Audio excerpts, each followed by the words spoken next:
Estaba a 3 pasos de estrechar la mano del decano cuando mi perfecto día de graduación se hizo añicos. Mi madre se levantó entre el público y gritó las palabras que había temido toda mi vida. Consiguió su título universitario haciendo trampa. El auditorio entero se giró para mirar. Los aplausos cesaron al instante. Los teléfonos con cámara giraron hacia su voz como si fueran armas. La mano extendida del doctor Hernández se congeló en el aire, con mi diploma atrapado entre sus dedos. 500 pares de ojos se movían entre mi madre y yo, observando cómo se desarrollaba este drama familiar en lo que debería haber sido mi momento de triunfo. «Es una farsante», continuó mi madre, su voz resonando por el silencioso auditorio. «Lo sé porque yo la crié». Mis piernas amenazaron con ceder. Los otros graduados detrás de mí se movieron nerviosamente. Los padres entre el público intercambiaron miradas incómodas.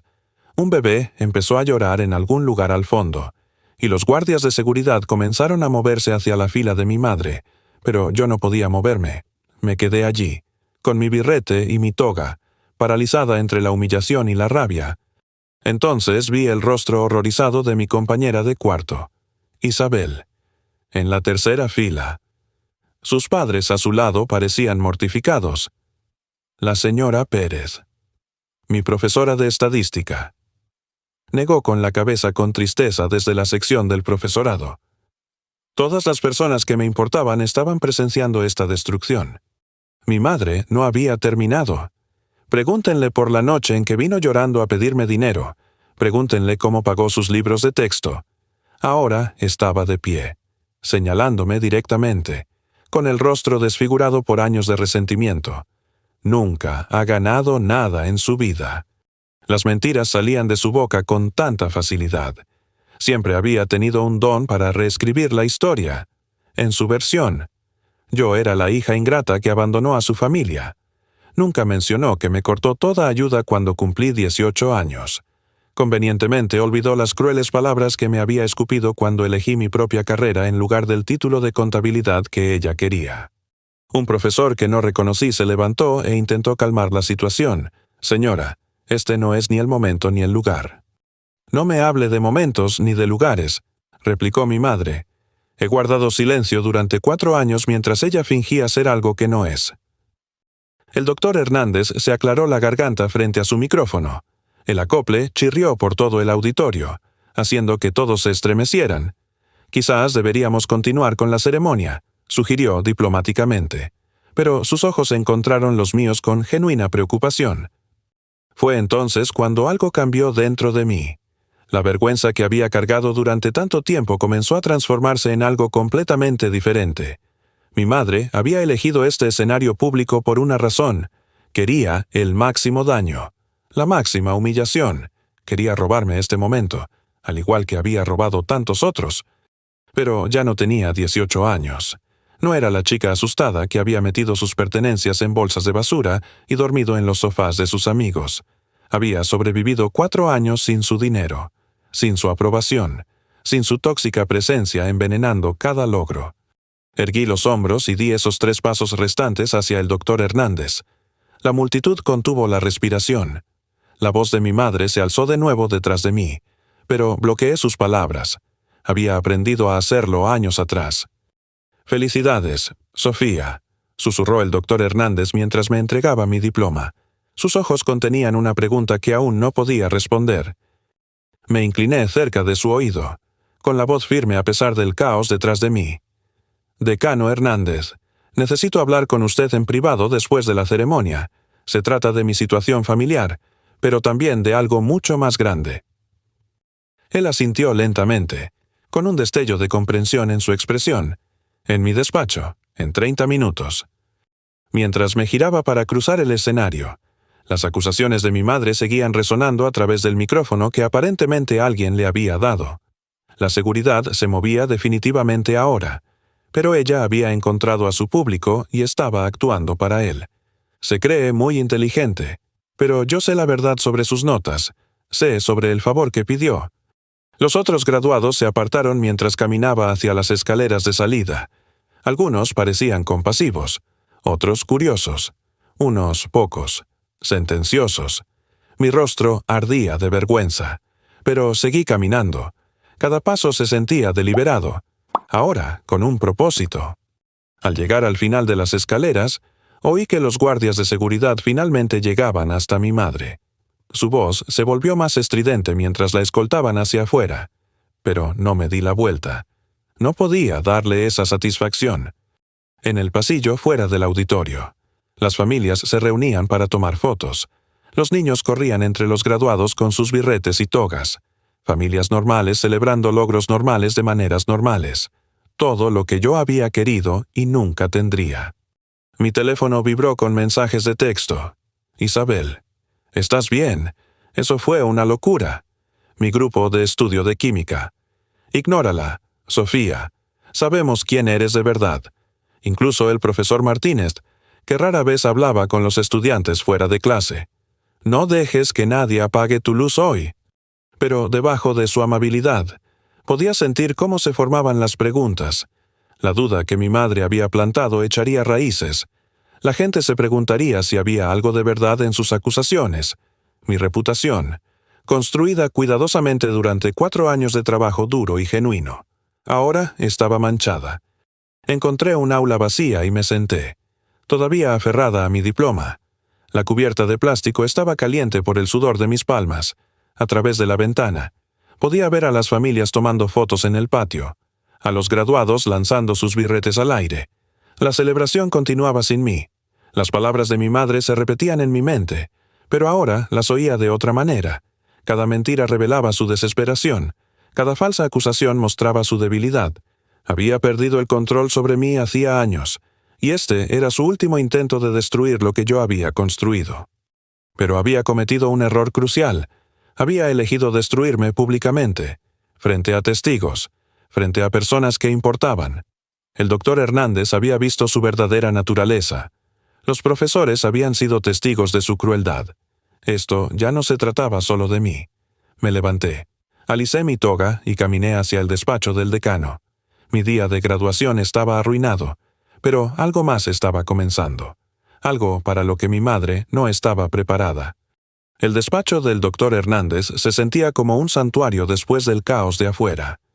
Cerró la puerta detrás de nosotros y me indicó que me sentara en la silla de cuero frente a su escritorio de caoba. Las paredes estaban cubiertas de diplomas y premios. Toda una vida de logros académicos exhibidos con un orgullo silencioso. Sofía, lo que sucedió ahí fuera fue completamente inapropiado. Comenzó, con voz suave pero firme. El comportamiento de su madre fue inaceptable, y quiero que sepa que esta institución la respalda.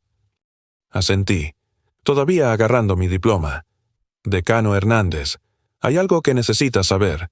Esto no sucedió al azar. Mi madre ha estado planeando destruirme durante meses, quizás años. Sus cejas se arquearon ligeramente. ¿Qué quiere decir? Respiré hondo, sabiendo que esta conversación lo cambiaría todo. Comenzó en febrero. Cuando el cheque de mi beca fue devuelto, la oficina de ayuda financiera dijo que había un problema con mi cuenta, pero no pudieron explicar qué había pasado. El recuerdo de ese día volvió con fuerza. Había estado haciendo fila en la oficina del tesorero, esperando con confianza para recoger mi reembolso del semestre de primavera. La empleada pareció confundida cuando buscó mi cuenta. Lo siento, señorita Álvarez, pero parece que su fondo de educación ha sido completamente agotado. De hecho, hay un saldo negativo. Me había quedado mirando la pantalla de su ordenador con incredulidad. El fondo que mi abuelo había establecido para mi educación contenía más de $60,000 cuando empecé la universidad. Había sido cuidadosa, presupuestando cada semestre, sin tomar nunca más de lo necesario. Eso no puede ser correcto, le había dicho. ¿Puede mostrarme el historial de transacciones? Lo que vi me revolvió el estómago. Retiro tras retiro, que se remontaban a mi segundo año. Grandes cantidades transferidas a cuentas que no reconocía. Mi fondo de educación, cuidadosamente administrado, había sido vaciado sistemáticamente mientras yo trabajaba en 2 empleos a tiempo parcial para cubrir mis gastos de manutención. Supe que algo andaba muy mal. Continué explicándole al doctor Hernández. Así que usé mis ahorros de mi trabajo en la librería del campus para contratar a un investigador privado. Su expresión se tornó más seria. Ese es un paso bastante grande para una estudiante universitaria. Francisco Morales se especializaba en casos de fraude financiero. Era caro, pero era minucioso. Recordé nuestra primera reunión en su abarrotada oficina encima de la farmacia del centro. Francisco era un detective de policía retirado con ojos amables y manos callosas que trató mi caso con la misma seriedad que había dado a los crímenes mayores. En 2 semanas, Francisco había descubierto un rastro de papel que me hizo hervir la sangre. Mi madre no solo había retirado dinero al azar, había orquestado un robo sistemático, falsificando documentos y haciéndose pasar por mí en llamadas telefónicas a instituciones financieras. Había estado interceptando mis extractos bancarios durante más de 1 año. Le expliqué al doctor Hernández. El banco se los había estado enviando a su dirección porque les dijo que yo todavía vivía en casa. Firmó mi nombre en autorizaciones de retiro, afirmando que necesitaba el dinero para gastos educativos. El descubrimiento más perjudicial llegó cuando Francisco rastreó el dinero hasta una cuenta en el extranjero en las Islas Caimán. Mi madre había estado canalizando mi fondo de educación hacia su cartera de inversiones personal, usando mis gastos universitarios como coartada para sus propias tramas financieras. Pero la peor parte fueron las firmas falsificadas. Continué. Francisco contrató a un experto en caligrafía que confirmó que mi madre había estado practicando mi firma. Encontramos cuadernos con su letra donde había escrito mi nombre cientos de veces, perfeccionando la falsificación. El doctor Hernández se reclinó en su silla, procesando claramente la magnitud de lo que le estaba contando. Sofía, esto es un comportamiento delictivo. ¿Ha contactado a las autoridades? Todavía no. Quería documentarlo todo primero. Saqué mi teléfono y busqué entre las pruebas que había estado recopilando. Tengo grabaciones de llamadas telefónicas donde se burlaba de mí por mis dificultades financieras. Me llamaba perezosa e irresponsable mientras ella literalmente me estaba robando el dinero. Una conversación en particular me atormentaba. Mi madre me había llamado en marzo, justo después de que yo había tomado turnos extra en la biblioteca del campus para pagar los libros de texto. «Veo que sigues matándote a trabajar», había dicho, su voz goteando falsa simpatía. Quizás si hubieras elegido una carrera práctica en lugar de esa inútil licenciatura en psicología, no estarías tan arruinada. Me había mordido la lengua, sin saber que ella estaba gastando el dinero de mi educación en bolsos de lujo y tratamientos de spa. Francisco me había mostrado extractos de tarjetas de crédito que probaban que había gastado más de $3,000 en tiendas de alta gama en el mismo mes que me dijo que yo era financieramente irresponsable. Empecé a grabar cada conversación después de eso. Le dije al doctor Hernández. No podía evitarlo. Seguía llamando para recordarme cuánto la necesitaba. Como nunca tendría éxito sin su apoyo, la ironía era insoportable. La peor llamada había ocurrido solo 2 semanas antes de la graduación. Mi madre había sonado particularmente complacida consigo misma. «Sabes, Sofía, he estado pensando en tu futuro. Sin apoyo familiar, vas a tener dificultades en el mundo real. Quizás es hora de que admitas que necesitas la guía de tu madre». Me había quedado en silencio, dejando que hablara mientras mi teléfono grababa cada palabra. Siempre supe que volverías arrastrándote tarde o temprano. No eres tan independiente como pretendes ser. En el fondo, sigues siendo esa niñita asustada que necesita que mami lo arregle todo. Su risa había resonado a través del teléfono, fría y calculadora. No tenía idea de que Francisco estaba sentado frente a mí, documentando su manipulación psicológica como prueba de abuso financiero. Pasé semanas preparándome para hoy. Le admití al doctor Hernández. Sabía que intentaría algo dramático. Siempre ha sido teatral cuando quiere herirme, pero nunca esperé que destruyera mi ceremonia de graduación. El doctor Hernández guardó silencio por un largo momento, claramente abrumado por el alcance del engaño de mi madre. Sofía, lo que describe no es solo un robo, es un patrón de abuso financiero y emocional que abarca años. Asentí, sintiendo el peso de finalmente compartir esta carga con alguien que entendía. El investigador privado tiene todo documentado: registros bancarios, firmas falsificadas, conversaciones grabadas, incluso recibos que muestran cómo gastó el dinero de mi educación en lujos personales. ¿Qué planea hacer con esta información? Lo miré directamente, mi voz firme y decidida. Voy a asegurarme de que enfrente las consecuencias de lo que ha hecho, no solo a mí, sino a cualquier otra persona a la que pueda herir en el futuro. El sol de la tarde entraba por la ventana de su despacho, proyectando largas sombras sobre su escritorio. Afuera, podía oír a las familias todavía celebrando, a los graduados riendo con sus seres queridos, gente normal viviendo vidas normales, sin ser conscientes de la batalla que se había librado silenciosamente en la mía. Decano Hernández, necesito su ayuda con algo importante. Necesito que sea un testigo, dije, observando cuidadosamente la expresión del doctor Hernández. Cuando presente la demanda contra mi madre, necesitaré personas que presenciaron su comportamiento hoy, personas con credibilidad. Se inclinó hacia adelante, con las manos entrelazadas. Sofía, ¿estás segura de que este es el camino que quiere tomar? ¿Las acciones legales contra la familia nunca son sencillas? Ella lo hizo público primero, respondí. Ella eligió humillarme frente a 500 personas. Ahora le toca enfrentar las consecuencias públicamente también. A la mañana siguiente, me senté en el despacho de la abogada Margarita Canto en el centro. Viéndola revisar el informe de investigación de Francisco Morales, Margarita venía muy recomendada por la Oficina de Asistencia Legal de la Universidad, una mujer de unos 50 años con cabello plateado y ojos agudos que se especializaba en delitos financieros. Este es uno de los casos de fraude más exhaustivos que he visto de un investigador privado, dijo Margarita, hojeando los documentos. Su madre no solo robó dinero. Sofía cometió robo de identidad, fraude electrónico y falsificación. Estos son delitos federales. Mis manos temblaron ligeramente mientras firmaba los papeles para iniciar la demanda civil. Margarita había explicado que los cargos penales vendrían más tarde, pero el caso civil obligaría a mi madre a devolver los fondos robados de inmediato. El agente judicial entregará los papeles esta tarde, explicó Margarita. ¿Está preparada para su reacción? Asentí, aunque mi estómago se revolvía de ansiedad. He estado preparándome para este momento durante meses. Exactamente a las 3:47 de la tarde. Sonó mi teléfono.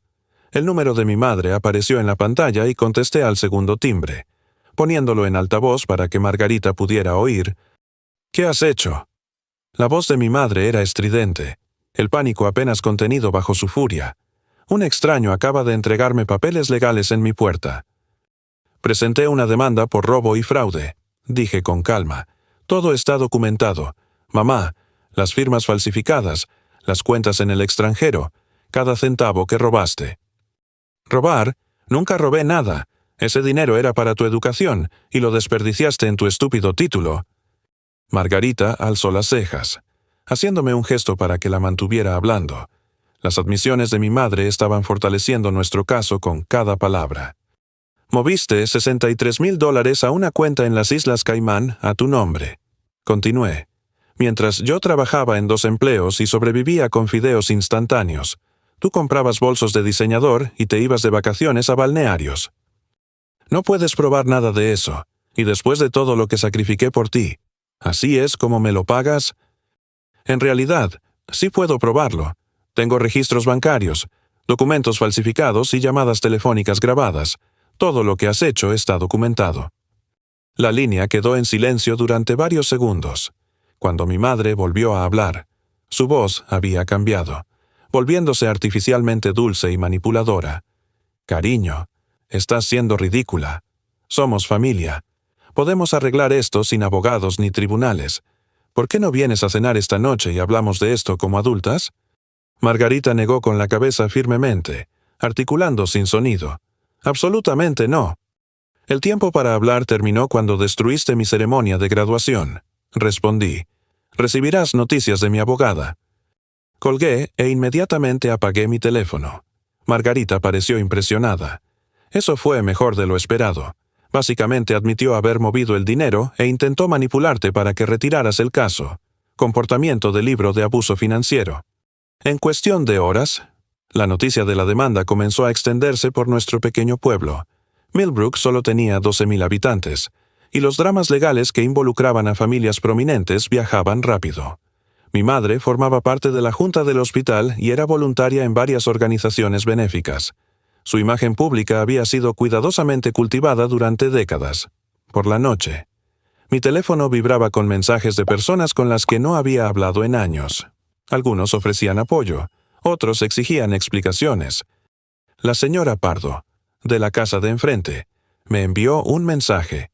Cariño, siempre supe que algo no andaba bien con las finanzas de tu madre. Presumía de vacaciones caras mientras afirmaba que no podía permitirse ayudarte con la universidad. El mensaje más sorprendente vino de Jimena Valdés, una antigua amiga de mi madre del club de campo. Sofía, necesito contarte algo sobre el problema de tu madre con el juego. ¿Podemos tomar un café? A la mañana siguiente, Jimena y yo nos sentamos en un reservado en la esquina del Millbrook Diner. Lejos de oídos curiosos, Jimena parecía nerviosa, mirando constantemente a su alrededor como si mi madre pudiera aparecer. Ha estado mintiendo a todo el mundo durante años, comenzó Jimena. Hace unos 5 años, empezó a organizar viajes en autobús al casino. Al principio, parecía inofensivo, solo unas señoras divirtiéndose. Pero luego empezó a pedir dinero prestado. ¿Pedir dinero prestado a quién? A todo el mundo. A mí me pidió $3,000, afirmando que era para una emergencia médica. También pidió prestado a otras mujeres de nuestro club de bridge. Ninguna de nosotras recuperó el dinero. Mi estómago se hundió mientras Jimena continuaba revelando el alcance del engaño financiero de mi madre. Había estado dirigiendo lo que equivalía a un esquema piramidal entre su círculo social, pidiendo dinero prestado a una amiga para pagar a otra mientras alimentaba su adicción al juego. El mes pasado, apareció en mi casa desesperada por dinero, susurró Jimena. Afirmó que tú estabas en algún tipo de problema y necesitabas dinero de emergencia para gastos legales. Quería que le extendiera un cheque por $5,000. ¿Qué le dijiste? Le dije que no, pero Sofía parecía diferente, desesperada, casi maníaca. Fue entonces cuando empecé a preguntarme de dónde venía realmente todo su dinero. Esa tarde, Margarita llamó con una actualización. El tribunal ha programado una audiencia preliminar para la próxima semana. Su madre contrató a un abogado, Ricardo Bermejo, de la ciudad. Es caro, lo cual es interesante considerando que alega dificultades financieras. Probablemente esté usando mi dinero robado para pagar a su abogado defensor, dije con amargura. Eso en realidad es bueno para nuestro caso. También podemos rastrear esos pagos. La mañana de la audiencia, llegué al juzgado vistiendo mi mejor traje. El edificio era más pequeño de lo que esperaba, con suelos de mármol que hacían eco a nuestros pasos. Margarita llevaba un maletín lleno de pruebas mientras yo aferraba una carpeta con copias de todo. Mi madre se sentó en el pasillo de enfrente con su abogado, vistiendo un vestido azul marino y perlas, pareciendo la imagen perfecta de la respetabilidad. No me miraba a los ojos. En su lugar, susurraba urgentemente al señor Bermejo. La jueza Patricia Robles entró en la sala y todos se pusieron de pie. Era una mujer de unos 60 años con el pelo gris recogido severamente y ojos inteligentes que parecían verlo todo. Esta es una audiencia preliminar para el caso de Álvarez contra Álvarez, anunció. Señorita Canto, por favor, presente las reclamaciones de su clienta. Margarita se puso de pie con confianza, su voz clara y profesional. Señoría, buscamos una indemnización por fraude financiero sistemático cometido por la demandada contra su propia hija, durante un periodo de 3 años. La demandada falsificó firmas, interceptó correspondencia y transfirió aproximadamente $63,000 del Fondo de Educación de la demandante a cuentas personales. El abogado de mi madre se levantó para responder. Señoría, esto es simplemente una disputa financiera familiar que está siendo exagerada por una hija vengativa. La señora Álvarez actuó como una madre preocupada que administraba las finanzas de su hija. La jueza Robles miró directamente a mi madre. Señora Álvarez, ¿tenía usted autoridad legal para acceder al fondo de educación de su hija después de que ella cumpliera 18 años? La voz de mi madre se quebró al responder. Estaba protegiendo sus intereses. Señoría, era irresponsable con el dinero. Eso no es lo que pregunté. ¿Tenía usted autoridad legal para mover fondos de una cuenta a su nombre a una cuenta a nombre de usted? El silencio se prolongó incómodamente. El rostro de mi madre se enrojeció al darse cuenta de su error. Señora Álvarez, ordeno una auditoría forense completa de todas las transacciones financieras involucradas en este caso. Nos reuniremos de nuevo en 30 días con una contabilidad completa. Al salir del juzgado, noté que mi teléfono tenía 17 llamadas perdidas de miembros de la familia. La noticia de la auditoría forense aparentemente había viajado rápido a través de nuestra red familiar extendida. El primer mensaje de voz era de mi tía Laura, la hermana menor de mi madre. Sofía, cariño, tenemos que hablar. Hay cosas sobre tu madre que no sabes, cosas que pasaron hace años. Por favor, llámame. Marqué su número desde el despacho de Margarita mientras esperábamos las copias de los documentos del tribunal. La tía Laura respondió al primer timbre, su voz tensa y urgente. Sofía, he estado guardando este secreto durante 15 años, pero después de lo que pasó en el tribunal hoy, no puedo seguir en silencio. ¿Qué secreto, tía Laura? Tu madre también me robó. Cuando tu abuela murió, dejó dinero para los fondos universitarios tuyos y de Tomás, $50,000 para cada uno, en un fideicomiso hasta que cumplieran 18 años. Se suponía que tu madre lo administraría, pero movió el dinero a sus propias inversiones. Mis manos se entumecieron. Robó mi herencia. Me convenció de que era una mejor estrategia de inversión. Dijo que estaba protegiendo el dinero de los impuestos. Confié en ella porque era mi hermana mayor y parecía muy entendida en finanzas. La traición dolió más de lo que esperaba. No solo mi madre había robado mi fondo de educación, sino que había estado robando a la familia durante décadas. Cada historia sobre ser una madre devota, cada chantaje emocional sobre sacrificarse por sus hijos, se había construido sobre mentiras. Tía Laura, ¿por qué nunca me lo dijiste? Amenazó con aislarme de la familia si decía algo. Y sinceramente, Sofía, estaba avergonzada. Debería haber protegido ese dinero para ti y para Tomás, pero dejé que me manipulara.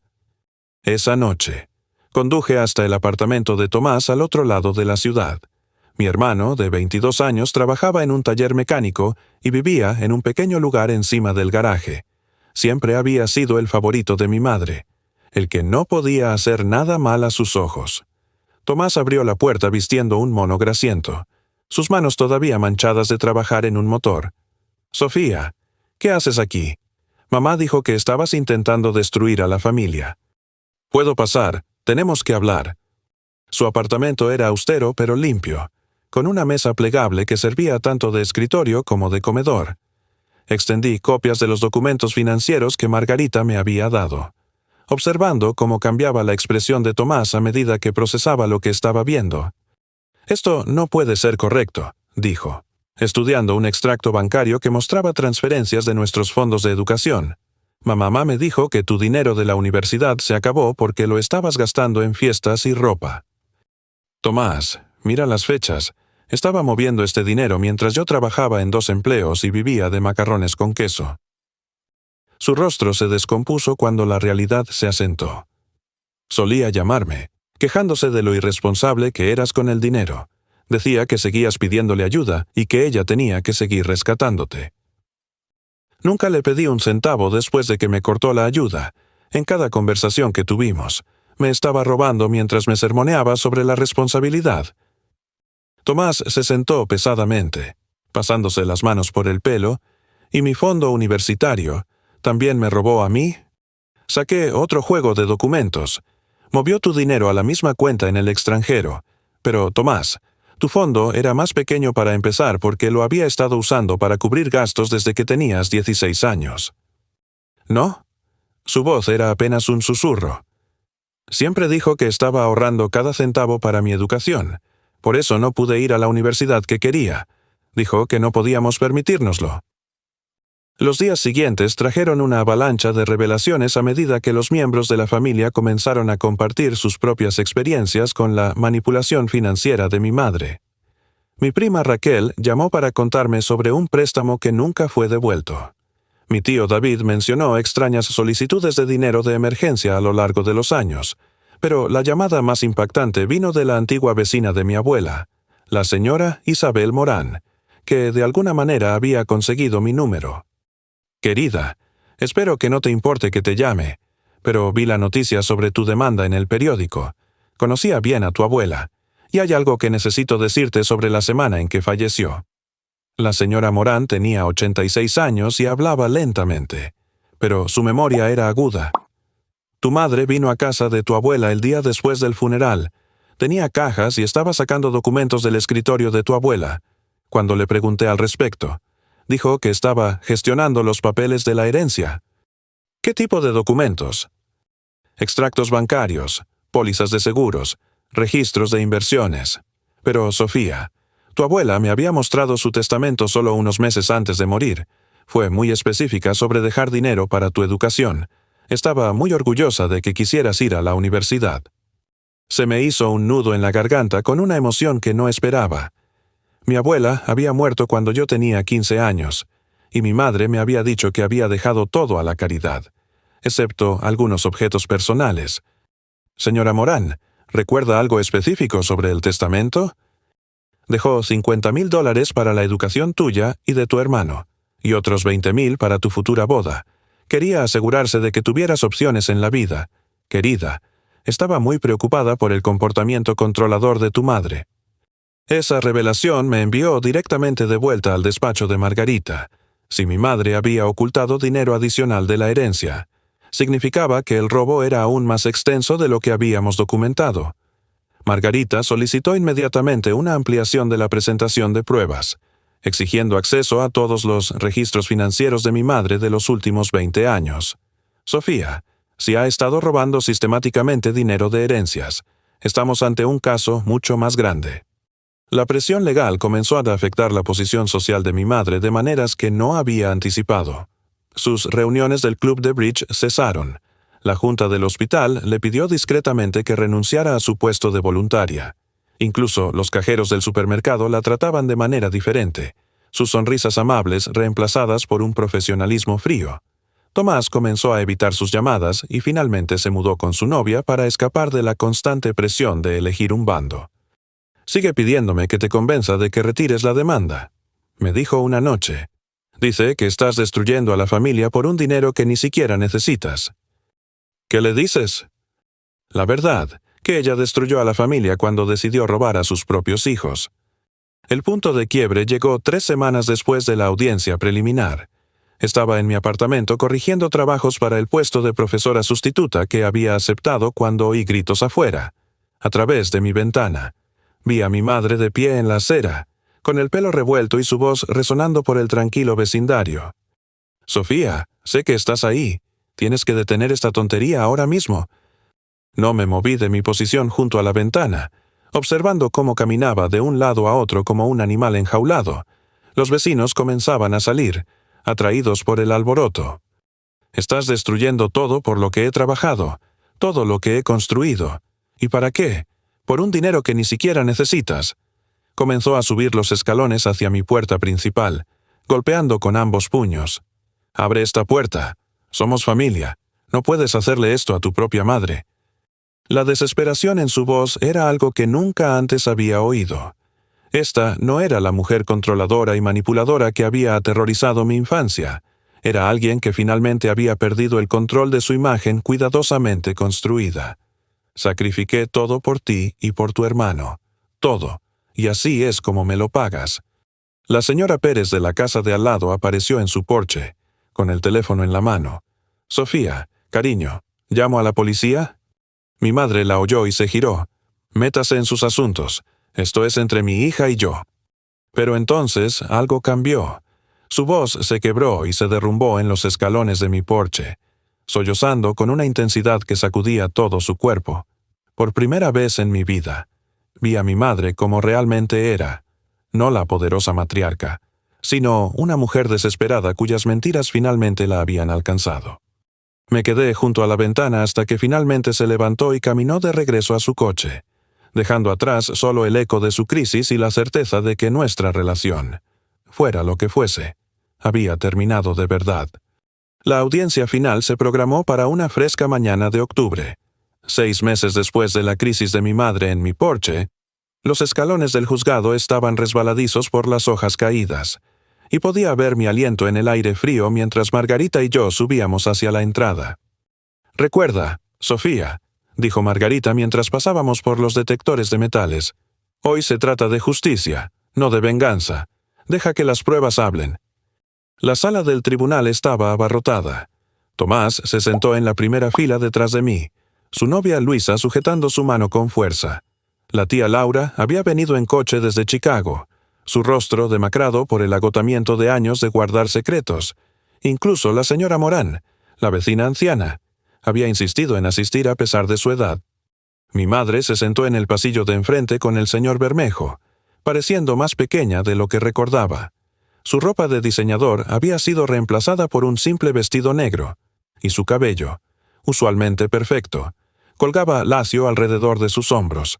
Los meses de presión legal la habían envejecido visiblemente. La jueza Robles entró exactamente a las 9 de la mañana, su toga negra ondeando detrás de ella mientras tomaba asiento. Estamos aquí hoy para el fallo final en el caso de Álvarez contra Álvarez. Ambas partes han presentado sus pruebas y el tribunal ha revisado todos los informes forenses. Hizo un gesto hacia el estrado de los testigos, donde la doctora Patricia Herrero, la experta en caligrafía, se sentaba con una carpeta llena de documentos. La doctora Herrero era una mujer de unos 50 años con gafas de montura metálica y la tranquila confianza de alguien que había testificado en cientos de casos. Doctora Herrero, por favor presente sus hallazgos al tribunal. La doctora Herrero abrió su carpeta y sacó una serie de comparaciones de firmas ampliadas. Señoría, analicé más de 40 documentos que abarcan 3 años. La evidencia muestra claramente una falsificación sistemática de firmas. Levantó uno de los documentos, señalando mi supuesta firma en un formulario de retiro bancario. Esta firma fue creada por alguien que intentaba imitar la escritura de la demandante. Se pueden ver las marcas de vacilación aquí, donde la falsificadora se detuvo para asegurar la precisión. Una firma genuina fluye naturalmente sin estas interrupciones. Mi madre se movió incómodamente en su asiento. El señor Bermejo le susurró algo, pero ella no respondió. Además, continuó la doctora Herrero, encontré hojas de práctica con la letra de la demandada donde había escrito el nombre de la demandante repetidamente, perfeccionando la falsificación. Esto demuestra premeditación e intención de engañar. La jueza Robles estudió las pruebas cuidadosamente. Doctora Herrero, en su opinión profesional, ¿existe alguna posibilidad de que estas firmas fueran legítimas? Ninguna en absoluto. Señoría, la demandada falsificó sistemáticamente la firma de su hija para obtener acceso no autorizado a cuentas financieras. No fue un caso de escritura similar o parecido familiar. Fue un fraude deliberado. El silencio en la sala era total. Podía oír el tic-tac del reloj en la pared detrás del estrado de la jueza. La respiración de mi madre se había vuelto superficial y rápida. La jueza Robles se dirigió directamente a la sala. La evidencia en este caso es abrumadora. La señora Álvarez robó sistemáticamente del Fondo de Educación de su hija a través de la falsificación. El robo de identidad y el fraude electrónico violó no solo la ley, sino la confianza fundamental entre padres e hijos. Hizo una pausa, sus ojos moviéndose entre mi madre y yo. Este tribunal concluye que la demandada transfirió ilegalmente $63,400 del Fondo de Educación de la demandante. Además, la evidencia muestra que ocultó fondos de herencia por un total de $70,000 que estaban específicamente designados para la educación y el futuro de la demandante. Mi madre emitió un sonido a medio camino entre un grito ahogado y un sollozo. Tomás se inclinó y me apretó el hombro. Señora Álvarez, continuó la jueza Robles, con voz severa. Sus acciones representan una traición a las responsabilidades parentales más básicas. Le robó a su propia hija mientras ella trabajaba en múltiples empleos para pagar las necesidades básicas. Levantó su mazo. Por lo tanto, este tribunal le ordena pagar la cantidad total de $133,400, más daños punitivos por una cantidad igual, más intereses y honorarios legales. El fallo total es de $300,000. El mazo cayó con un golpe seco que resonó en la silenciosa sala del tribunal. La compostura de mi madre finalmente se hizo añicos por completo. Se dobló en su silla, sollozando incontrolablemente mientras el señor Bermejo intentaba sin éxito calmarla. El sonido de su llanto llenó la sala, crudo y desesperado. Sentí la mano de Tomás apretarse en mi hombro, pero no podía apartar los ojos de mi madre. Había imaginado este momento durante meses, pero no sentí ninguna satisfacción. ninguna sensación de victoria. En cambio, me sentí vacía, como si algo dentro de mí finalmente hubiera sido puesto a descansar. La jueza Robles no había terminado. Señora Álvarez, también voy a remitir este caso a la Fiscalía del Distrito para un proceso penal. La naturaleza sistemática de su fraude justifica cargos penales. Mientras los oficiales del tribunal comenzaban el proceso de entregar los documentos del fallo, los reporteros que de alguna manera se habían enterado del caso se agolpaban cerca de las puertas. Margarita me guió rápidamente hacia una salida lateral, pero podía oír sus voces gritando preguntas. «Sofía, ¿cómo se siente con el veredicto? ¿Seguirá adelante con los cargos penales? ¿Cuál es su relación con su madre ahora?» Seguí caminando, sin decir nada. Esto no se trataba de publicidad o venganza. Se trataba de justicia para la chica asustada de 18 años que había sido echada de su casa y a la que le habían dicho que no valía nada. Esa noche, me senté en mi pequeño apartamento con un cheque certificado por el primer pago de los activos de mi madre. El señor Bermejo había explicado que ella necesitaría liquidar su casa, su coche y sus cuentas de inversión para cumplir con el fallo. Se quedaría casi sin nada. El cheque se sentía surrealista en mis manos, más dinero del que jamás había imaginado, obtenido a través de la destrucción de la mujer que me había dado a luz. Tomás se sentó frente a mí, igualmente aturdido por los acontecimientos del día. «Va a tener que vender la casa», dijo en voz baja. «La casa en la que crecimos». «Lo sé». «Sofía, ¿crees que hicimos lo correcto?» Lo miré. A este hermano menor que había estado a mi lado incluso cuando significaba perder al único padre que le quedaba. «Tomás, ella robó nuestro futuro. Robó el amor de nuestra abuela por nosotros. Habría seguido robando hasta que no quedara nada». Él asintió, pero pude ver el dolor en sus ojos. Ganar en el tribunal no borraba el hecho de que ahora éramos huérfanos por elección, aislados de la única familia que habíamos conocido. Margarita llamó más tarde esa noche para discutir la remisión penal. «Sofía, el fiscal del distrito está muy interesado en este caso. El patrón de abuso financiero de su madre podría resultar en una pena de prisión significativa». «¿Cuánto tiempo?» «Con los cargos de falsificación, fraude electrónico y la naturaleza sistemática del robo, podría enfrentar de 5 a 10 años». Cerré los ojos, tratando de procesar la magnitud de lo que estaba sucediendo. Mi madre, que una vez pareció tan poderosa y controladora, estaba a punto de perderlo todo: su dinero, su casa, su libertad, su reputación, todo destruido por su propia codicia y crueldad. «Margarita, ¿qué pasa ahora?» «Ahora esperamos a que comiencen los procedimientos penales. Y Sofía debería estar orgullosa de sí misma. Se enfrentó a alguien que tuvo poder sobre usted toda su vida, y ganó». Pero mientras colgaba el teléfono y miraba alrededor de mi pequeño apartamento, me di cuenta de que la idea se me ocurrió 3 semanas después del veredicto, mientras revisaba el joyero de mi abuela que la tía Laura finalmente me había dado, escondido bajo el forro de terciopelo. Encontré un sobre amarillento con mi nombre escrito con la cuidadosa caligrafía de mi abuela. Dentro había una carta fechada solo unos meses antes de su muerte. «Mi queridísima Sofía, si estás leyendo esto, significa que tu madre nunca te dio la herencia que dejé para tu educación. Ruego que algún día encuentres la manera de usar tus dones para ayudar a otras mujeres jóvenes que necesiten una oportunidad. Tienes más fuerza de la que crees. Con todo mi amor, Abuela Rosa». Mis manos temblaron mientras doblaba la carta. Incluso desde más allá de la tumba, mi abuela me estaba guiando hacia algo más grande que mi propio dolor. Esa misma tarde, llamé a Margarita para discutir el establecimiento de una fundación. «Quiero crear un fondo de becas para mujeres que han sido aisladas del apoyo familiar», le dije. «Mujeres jóvenes que intentan construir un futuro sin que nadie crea en ellas». Margarita sonrió, la primera sonrisa genuina que le había visto en meses de batallas legales. «Sofía, eso es hermoso. ¿Cómo quieres llamarlo?» «La beca conmemorativa Rosa Álvarez, en honor a mi abuela». En 6 meses. La fundación era oficial. Había invertido la mayor parte del dinero del acuerdo en un fondo de dotación que proporcionaría becas indefinidamente. La primera beneficiaria recibiría $15,000 para su educación. con cantidades más pequeñas para 4 estudiantes adicionales cada año. Los intentos de mi madre por contactarme se intensificaron a medida que la noticia de la beca se difundía en los periódicos locales. Dejaba mensajes de voz que pasaban de exigencias furiosas a súplicas llorosas, pero nunca los escuché por completo.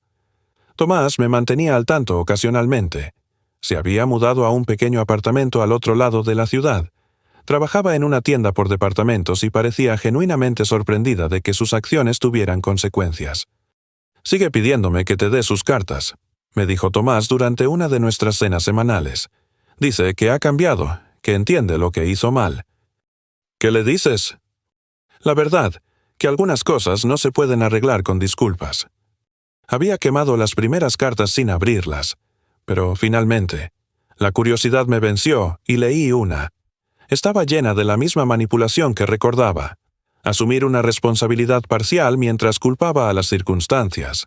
Prometer un cambio mientras ponía excusas. La tiré y nunca abrí otra.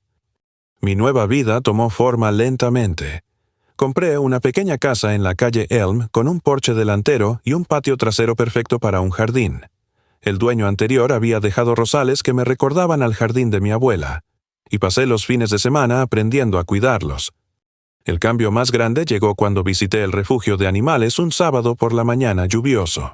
No planeaba adoptar nada, solo ser voluntaria para pasear perros, pero una mezcla de Golden Retriever de 3 años llamada Miel me eligió, siguiéndome por el patio y sentándose pacientemente a mis pies durante toda la orientación de voluntarios. «Lleva aquí 4 meses», explicó la coordinadora del refugio. La entregaron cuando su dueño anciano se mudó a una residencia asistida. Es mansa y está bien entrenada, pero la gente quiere cachorros. Miel volvió a casa en mi asiento del copiloto ese día, con la cabeza por la ventana y la cola moviéndose. Por primera vez en años, mi casa se sintió verdaderamente viva. También volví a la pintura, algo que había abandonado en la universidad cuando mi madre se burló de ello por considerarlo poco práctico. Mi pequeño dormitorio de invitados se convirtió en un estudio lleno de lienzos y el olor a pintura al óleo. Pinté paisajes, en su mayoría escenas pacíficas que no tenían nada que ver con salas de tribunales o dramas familiares.